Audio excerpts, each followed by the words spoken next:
you said, Keith, maybe we should study some more again. And I'm telling you, at that point, everything changed. At the moment that you said that, I got a phone call from someone who called to challenge me about why I was studying the Hebrew Gospel of Matthew in the Red Letter series, the words of Yeshua, and they were angry, and they literally back and forth, back and forth. At the time I'm having that argument, you call and say, should we continue study together? Then I hear about something I want to share with people right now. This is significant. Okay. There was a shipwreck, Nehemia. Shipwreck. Off the coast of Namibia in South Africa. We were in South Africa. Right next to South Africa is a country called Namibia. I've actually been there. I've actually been to this place at the coast of Namibia. Beautiful.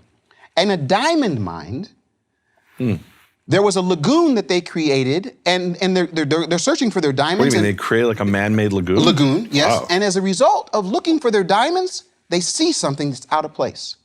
What do they see? They see metal, and they see wood, and they see other things, and they call an archaeologist. They say, hey, listen, we're finding something that aren't diamonds. The archaeologist comes and says, oh my goodness, this looks like something from the 15th, 16th century. They stop the diamond mining. Wow. They call the owner of the diamond mine, says we need 2 weeks. Give us 2 weeks to dig in this area. He says, okay. Gives them 2 weeks. They pull water out, et cetera, et cetera. Nehemia, they find a sunken ship. Wow. And in the sunken ship, they found a number of things. One thing, $13 million of Portuguese gold coins. Wow. Tusks of elephants. Wood, but they also found something else that are called copper ingots. Okay. Have you ever heard of a copper ingot? I have. Do you know what that is? I do. What's a copper ingot? So an ingot is where you smelt metal and then you prepare it to be used in let's say cast or forged into something else. So you prepare it as an ingot. And actually in biblical Hebrew, it's called a tongue because it's shaped like this kind of elongated thing. And like, for example, when it says that Abraham bought the Marata Machpelah, the cave of Machpelah in Hebron, from Ephron the Hittite, he paid him 400 shekels of silver. Well, that wasn't 400 coins, right? Because they didn't have coins. Coins were invented something around like 700 BC. This is over 1,000 years before that. So it was ingots of silver that he weighed out, and 400 shekels was a weight. It's like saying 400 pounds or 400 kilos, right? And they weighed out these ingots. That was the way that they would transport like units of silver or gold or in this case, copper. So they find It's basically the raw material they use for smelting. And 44,000 pounds of copper ingots in this boat. wow. The archaeologists come, everything stops. They find the gold, they find the ingots, they find the tusks, they find it all. Now, for the name of this ship, Portuguese ship in 1550 so that was lost off the coast of Namibia on its way to India. Yeah. Obam Jesus. Obam. The good Jesus. That was the name of the boat. Really? They say, now I need to read this. This is from the Red Letters series, Nehemia. This is from the Red Letters series. On BFAinternational.com. Remember, you can go all the way through episode 18. It says this. As one of the archaeologists said, in other words, why were they able to preserve what was on this ship?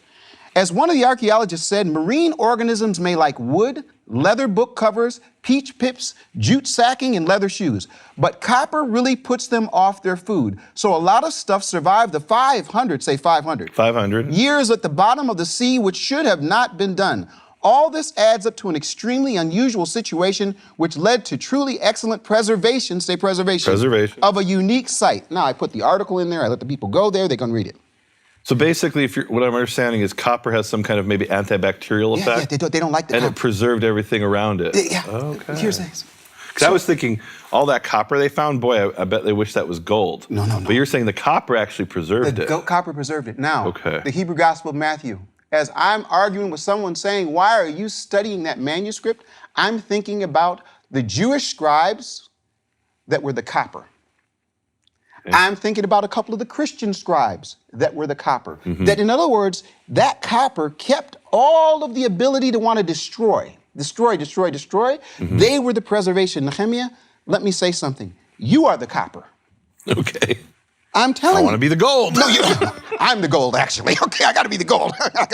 Fair enough. No, I'm just kidding. Nehemia, what this process has done and shown to me is that I have struggled. People have yelled at me. They have cussed at me. They've said, Keith, you're going to be converted. They'll be back and forth and back and forth. I will not give up the opportunity to study with you. I believe you are a scholar of scholars. I believe you're a genius. You're a walking encyclopedia. I am honored every time from the time I've met you to this point. But I've had an agenda. Uh-oh. Here we go. I have had an agenda. Here we go. Here it comes. There's always got to be something under this. What I've wanted to have happen is for that copper that has preserved the good Jesus, the one, the Yeshua, the one that's teaching that you and I have been blessed by. That was the name of the boat. You The name of the boat. See what he did there? Okay. Nice.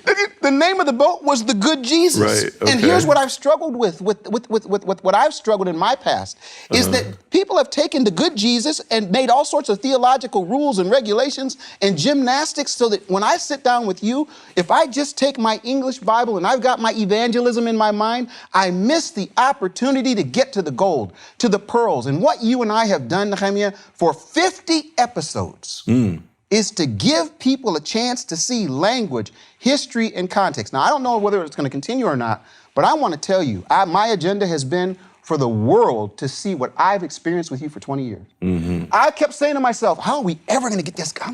How am I ever going to get this guy? And I thought, man, I got the pandemic. The pandemic finally slowed you down enough so we could show others what you and I have done. I think I'm the most blessed man of all. Conversion? What are you talking about conversion? You and I walking together, Jew and Gentile, studying the words of Yeshua in the original language, history, and context, it doesn't get any better.